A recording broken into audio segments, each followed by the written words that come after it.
any American company, Elon Musk for example, for doing something wrong in the state of Texas. If Elon Musk does something wrong in the state of Texas, it is the responsibility of Elon Musk to answer and is the jurisdiction of the United States government to investigate. How is it America's business whether Adani or any Adani Group company tried to bribe any Indian official? Now, technically, they can say, no, it is very much within our jurisdiction because the company in concern comes under the US Securities and Exchange Commission.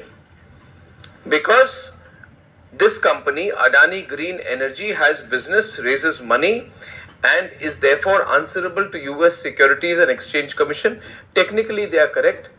Practically, it makes no sense. The second point is, viewers, that this is purely because the Americans are very, very insecure about India. And the Americans know the strength of the Indian infrastructure machine, and they know the importance of the Adani Group as one of the key infrastructure players coming out of India. And that's why I believe that wherever there is opposition right now to the Adani Group, whether it's in Kenya, whether it is with this particular solar energy project, or whether it's in Australia, whether it's anywhere else, it's large deep state actors of the Chinese and the Americans who see the Adani Group as a big threat. Interestingly, sometime back, the Adani Group's contract in Kenya, a proposed 30-year contract to do with airports and things, has also been cancelled. So, I believe, ladies and gentlemen, that it is the American deep state which, in the last embers of its dying fire, before Trump takes over, is trying to create as much trouble as possible for all its enemies anywhere in the world. And India is a certain enemy. The Adani Group is a certain enemy. Let's make no bones about it. This case, where Adani has been charged, of course, they're innocent till proven guilty, will come up before a court, and those who are heading that court are connected to the Soros Group. So, another very important thing comes out here everywhere. Wherever the Americans have any leverage over Indian interests, Indian business groups, or the Indian government, they will use it.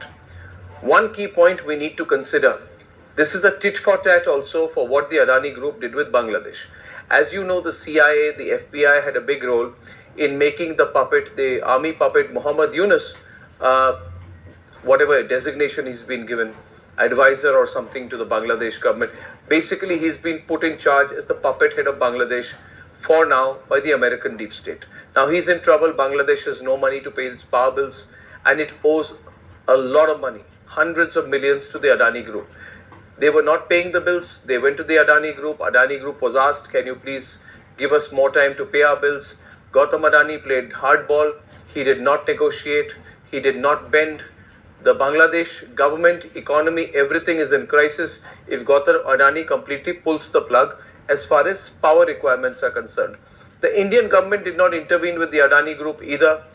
That's a good thing, because the Indian government is not speaking on behalf of the Adani Group. It's saying it's Adani's business, what business he has with Bangladesh.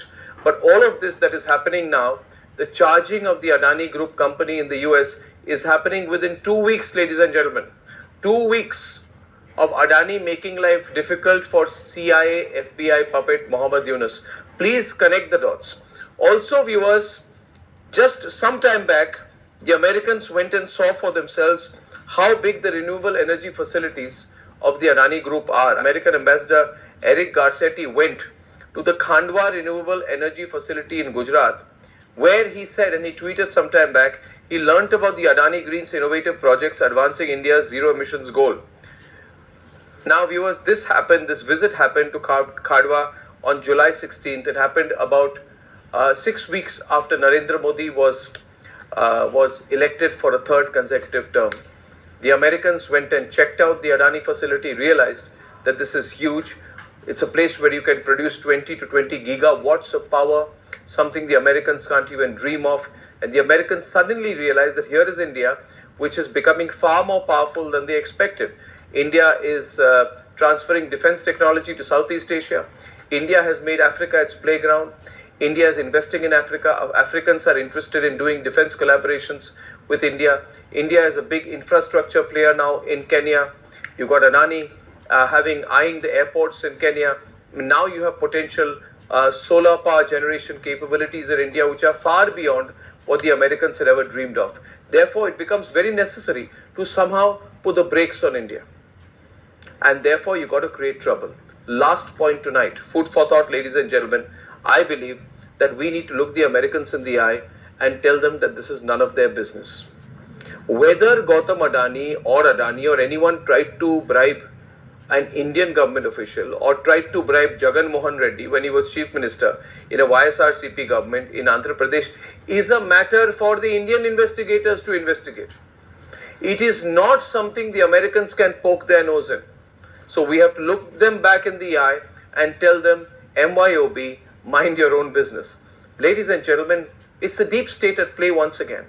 And those who are working with the deep state, last night, in fact, very early this morning, the entire Twitter ecosystem of the Congi Twitter ecosystem was working overtime around 3:30 a.m., generating the tweets, turning the social media narrative, and doing their best to bring the Adani stock down. The Adani stocks are down 15 to 20%, most Adani companies today, but I believe it will make a comeback. But that's not the point. This happens every time before a parliament session is to happen. We have a parliament session in 10 days. And I also believe that there needs to be a strong investigation into what the interests of certain Indian MPs are. Now, many Indian MPs are there who are associated with quote-unquote American think tanks. These American think tanks are in turn funded by the American deep state. In other words, there are many MPs who, while they have been ex-MPs, have been enrolled into these American think tanks or are therefore directly or indirectly have been close to, associated with, or on the payrolls of the American deep state. These are the people who immediately became overactive this morning. Think about all the points that I have mentioned today and please connect the dots. Ladies and gentlemen, it's not about Adani. It's the battle of the losing side, the Kamala Harris side, the Joe Biden side.